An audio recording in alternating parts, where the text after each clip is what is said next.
Welcome to episode 3. My name's Blades, and today we are going to do the map.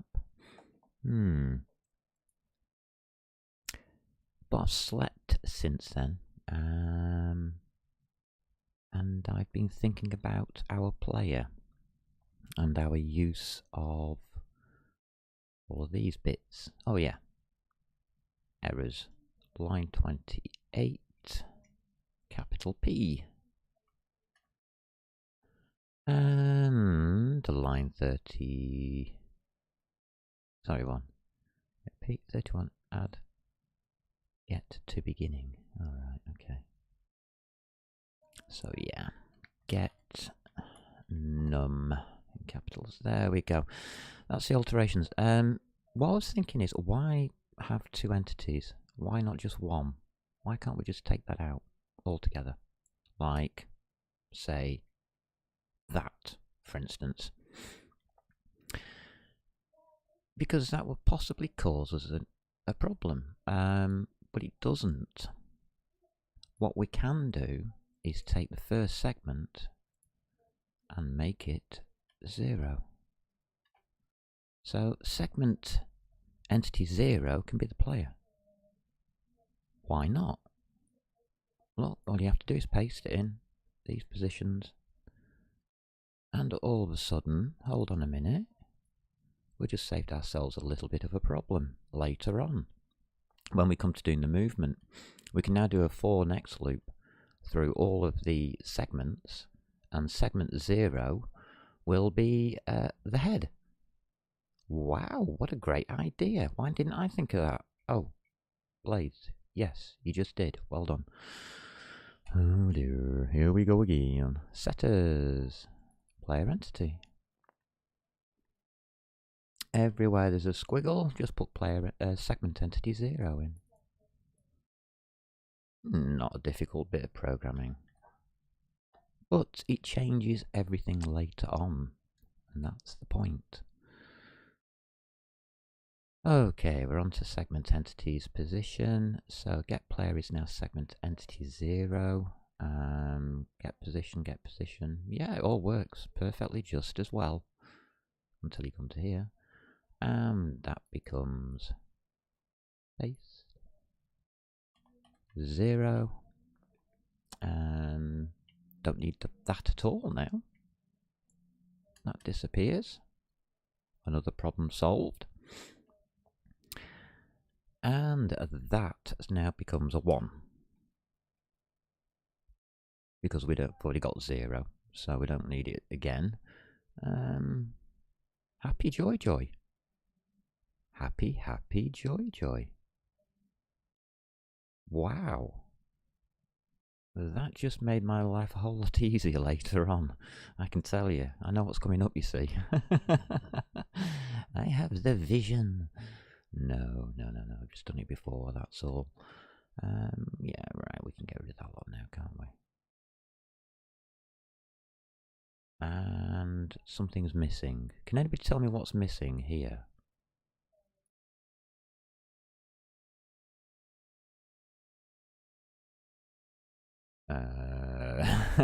Okay. Come out full screen a minute. Where is it all gone? There's your Server Explorer toolbox. Oh, it's over here, is it now? What? Why?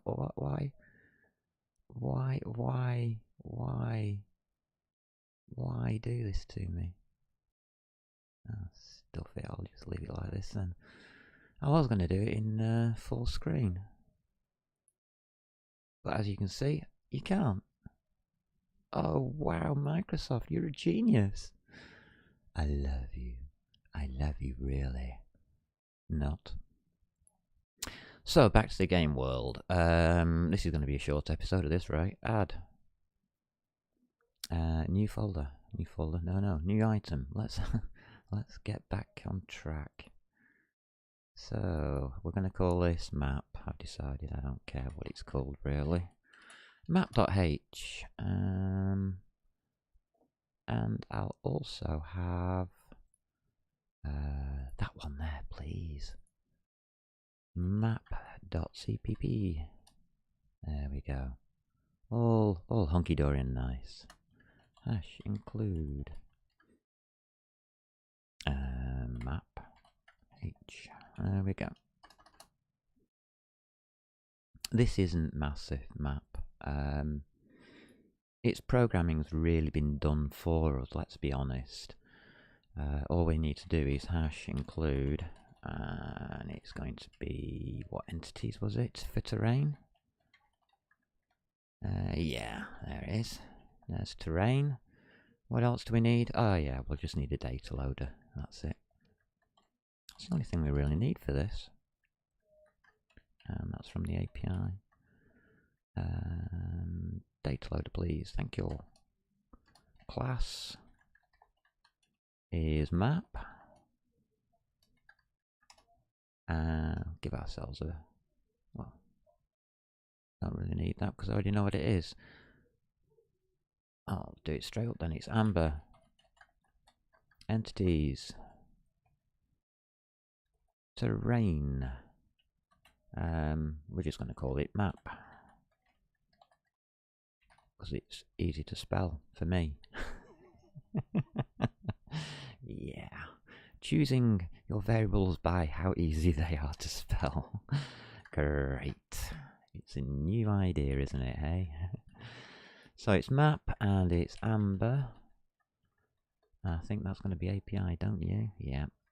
And that's going to be data loader. And as usual, we'll just call it loader because we can.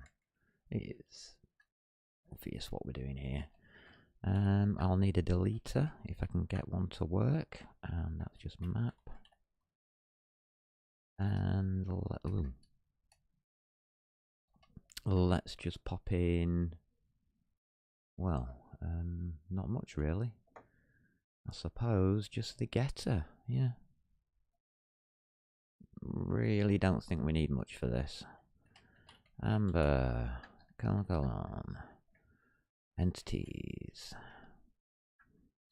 and that's terrain. Star get map const, and that's return m underscore map.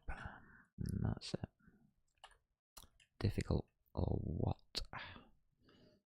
So on the map side, what do we want to do? We want to create a definition in map.cpp. Well, not really much to do here either. M underscore map equals a new amber colon entities terrain open brackets 0, 0, and it's loader. Come on, Muppet. Come on. It's alright, love. Loader dot load texture, and if I can remember rightly, it is terrain, isn't it? Yeah, terrain.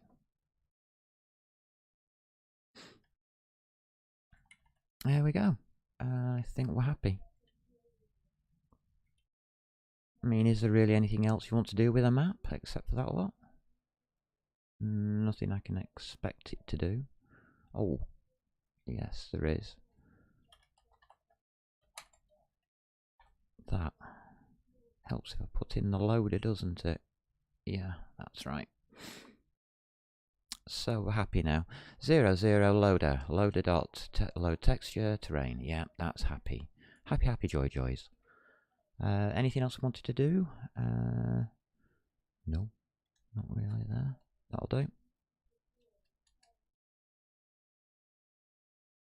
I'll just get rid of that screen. Map itself here for the destructor is just going to be delete m underscore map. Anything else I want to do? No, not really. Okay, done, done, done, and that's it. So the big changes there with the player. we decided to use one variable instead of two.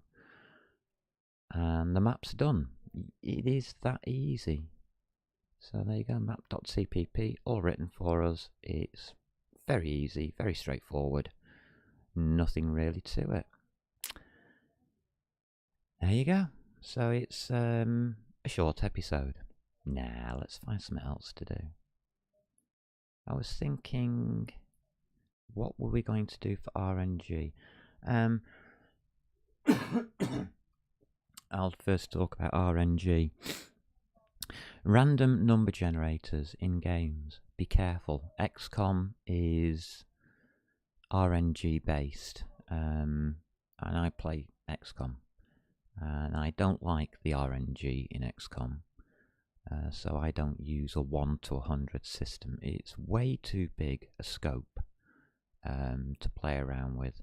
It has more granularity, it has more accuracy, possibly, but is it realistic? No, it's not.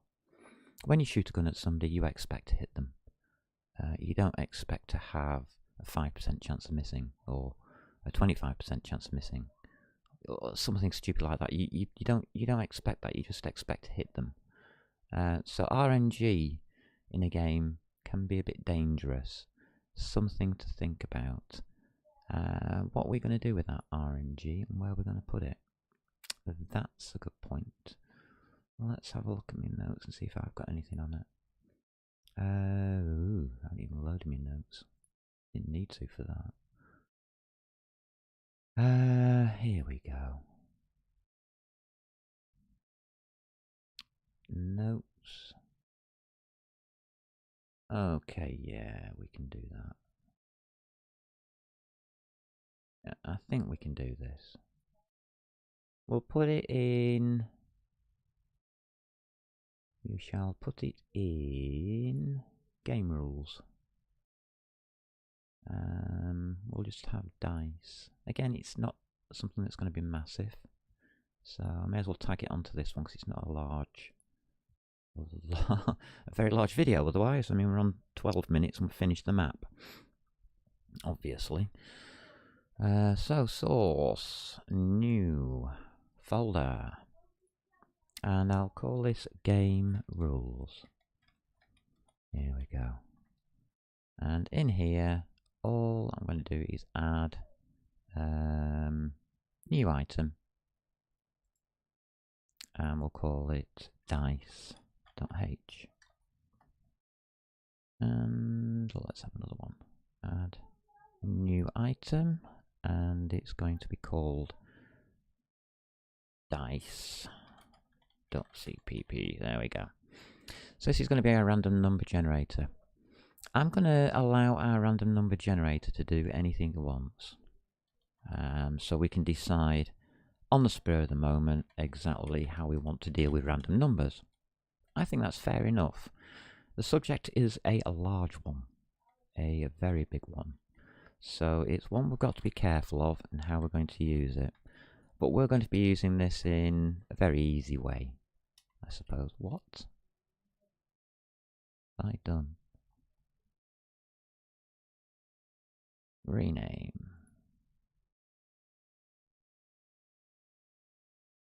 There we go. That's what I've done. Messed it up as usual. So we're gonna do it on the fly, but you should have a good idea how you're going to use random numbers before you go into this. All I'm going to use random numbers for in this game is for where we place the goal. So it doesn't affect the player at all. So how we use it doesn't matter, to be honest with you. I shall have a class. Do I need any includes? Oh yes I do. Yeah, of course I do. Silly me. Ash include. It's going to be from C++, and we are going to use cst dlib constant. Yeah, right. Whatever. And include. I just looked them up. That was all. Time at c++.com. I want time because we're going to need that we do have seed time, don't we? Yeah, we do. That's good news, because now we've got a class. And we can call it dice. No variables. Public. There's no constructor or destructor. I'm going to do it the same way as we did maths, without really much. In fact, it could be a struct. It doesn't need to be a class at all. It could be just struct there, to be honest with you. Because everything in it is just going to be a static void in this case. And this is going to be Initialize dice. That's your first one. And the second one is going to be static int. And that's just going to be roll dice. Why not? Say as you mean it. Int num, comma, and int type. So it's two functions, really. On the final version, I do have critical success and critical failure, how to measure those, but as we're not using those, I'm not putting them in. I think that's fair enough. Let's do those, shall we? That's that. Yep, okay. Initialize dice. Yeah, this is going to be a quickie as well by the looks of it. So, how do we do that? Now, when you initialize a dice, you have to use time. Or you should use time, because time is the only factor that is out of your control as a programmer. The time it takes to get to this line of code is random. It's out of your control, totally. So srand, which means seed, random number generator. So we're going to seed it, and we're going to have to use a static cast to do so. And we're going to need an unsigned int. Unsigned int. That's going to be time. And it doesn't matter which one it takes, I don't care. You can take the base time. There you go. 3 closes and a semicolon. And that's how you seed. Now, this works better if you have a start screen, because the time it takes them to hit that return key will be your seed. And that will be totally random. Absolutely random, because srand will accept an unsigned int, and the int that sends back is a big number. It's down to, I think, microseconds. I can't remember how far down it goes, but it's quite a good number. Let's put it that way. Do I need anything else here? No. That's that done. That's dice initialized. Well, let's roll our dice. Create definition, return 0. Well, we'll do that in a second. So, int ret. Go down the line, ret. Can you get out of that? Thank you. Semicolon. Okay, and it's straightforward for int equals int I equals 0 to I is less than whatever you put in, num, I++. And for that, ret plus equals, open bracket, rand, function, percent, or remainder modulus type, and +1. because that does a 0. The 0 to the number. So you get 0 to 1 to your type minus 1. So we put in plus 1 to make it 1 to the type. So there we go. 1 is the minimum and the type is the maximum then. There we go. That's it. I'm not going to explain it. There are so many different ways you can do dice. There are millions of different ways. This is not the best, but it's the simplest. It's just a random number generator. We initialize it by seeding it with the time at the point when the instruction is initialized, or the initializer is completed. It seeds with that time, and on the random number generator we just do a loop for the number of dice, and we just generate a random number between 1 and the type. And that's how it's done, using a modulus. That's the easiest way of doing it. There we go. Done. Didn't take long either. But we now have an episode. So we now have dice. We now have a map. Dice will come into play with goal respawning. So we've got that in the back now. That's just on the back burner. And there we go. That's today's stuff is map. Not a great lot in this episode, except for boiling CPP down into one segment entity instead of lots and lots of, in other words, 2 separate things. We've boiled it into 1.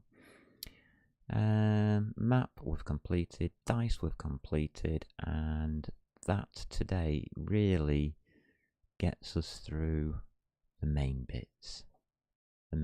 Yeah. So we've got a map, we've got a player, we've got some dice. I might be able to draw something now. There's a thought. I'll look into that. So in the next episode, we might just pop something into that screen, into our main game, and get that rolling. Oh, that would be nice, wouldn't it? What would we need to do? We would need to be able to, window update we can do, but we would need to be able to compose a frame and update graphics. So that's that. Init graphics. Should be somewhere up here. Init graphics, yeah. And graphics here. So we need those. Yeah, we need graphics. Roughly speaking, we just need graphics. There we go. We've actually got some to do. Right then. Next episode up, I'm looking to get some graphics up on the screen. I hope you didn't mind a quick snap video straight through a couple of functions there, but just get them out of the way with. Take care, see you next time, and above all, have fun.